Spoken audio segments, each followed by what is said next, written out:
Welcome to Strategy Saturday. I'm Charles Carillo, and today we're going to be discussing why is there so much hype around multifamily real estate investing.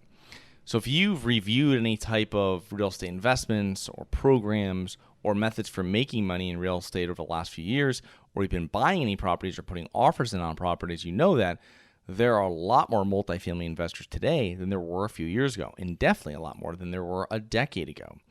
And the bias is due to a lot of above average returns over the past 5 to 10 years in real estate and multifamily specifically. And it's a perception of easy money to investors. Put that together with FOMO, fear of missing out, due to more people participating in making money from this type of investment recently. The other thing is important to know is that there's no real operational expertise required to make money in real estate when you're in a market that's increasing by double digits each year. So you don't really need to know what you're doing if you say, I can buy property here and 3 years from now I can resell it and these prices are going up so high. Even if I don't know how to operate the property correctly, I can still make money. That's a very dangerous mindset to be in, but it's happening all around us. Famously, I remember on ABC News in 1994, Donald Trump famously saying that everything I touched turned to gold immediately when describing his 1980s real estate success. This sounds very similar to what is happening now. So what is this recency bias? And the S&P's 500 stock index average annual return over the past 2 decades has been approximately 13.6%. Likewise, the broad real estate sector has done just as well overall, returning over 10% every year. This is above average in both cases if we go back 100 or even 50 years. Now, this rings true when factoring in drastic collapse in housing prices during the 2008 financial crisis. The longer this continues, the more people pile into real estate expecting the same or even greater returns, and with too much money chasing too few good deals, the returns inevitably will begin to diminish, which we have definitely seen over the past few years, right? A lot less meat on the bone for investors that are buying properties today. Now, the perception of easy money, real estate, particularly multifamily real estate, has come to be seen as a less volatile alternative to its various counterpoints. This is due to owners are unable to check the exact value of their property at any given time. Like a stock, they're just looking at I purchased this for $100,000 and sold it for 5 years later for $150,000, leaving out certain important factors like I was invested through a pandemic, which in any regular economy without this drastic printing of money would be a huge thing that you'd want to calculate and would have probably devastating returns on your property.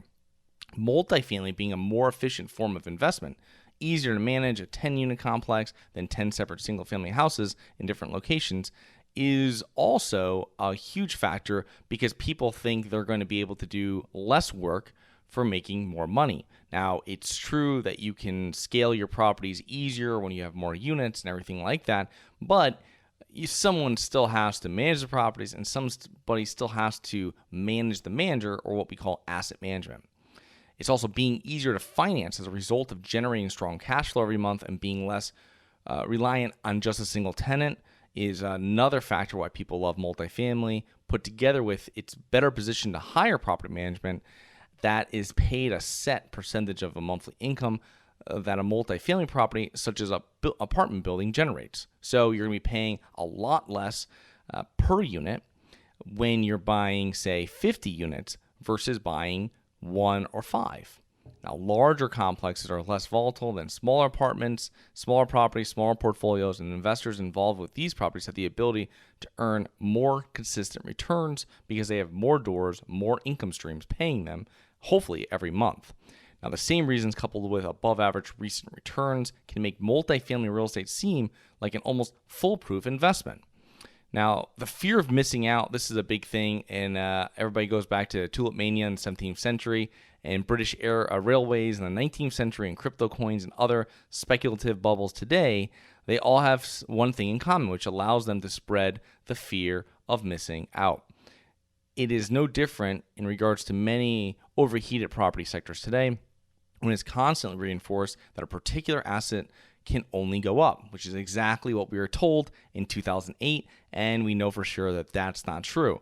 Maybe over a 20 or 30 year period, prices always go up, but you cannot say that every year real estate continuously goes up. A speculative mania ensues and a bubble is created. It is important when you're underwriting and purchasing real estate that you have a business plan for the property in an up, down, and sideways market. When we are in a down or sideways market, operational expertise is required to make money and generate returns. When we're in a market that's just going up, there's no operational expertise required. And it's very important when you're looking at these deals, whether you're going to partner with someone and be active or you're going to passively invest with someone, you need to, and it's not going to be clean cut. It's not going to be something you're going to find these numbers right in underwriting and know, but you have to make your decision and review their past results as an operator from what they did operationally and what the market did. And yes, they bought in the right market. That was a good thing they did. But how do they operate that? Because if their operational part of it probably was less than half, let's say, of the returns, and it was really just the market, well, what happens when you're invested with this operator and the market's going down or sideways? Very important to make sure to keep your capital always safe. So thank you so much for listening. Please remember to rate, review, subscribe, submit comments and potential show topics at globalinvestorspodcast.com. Look forward to 2 more episodes next week. See you then.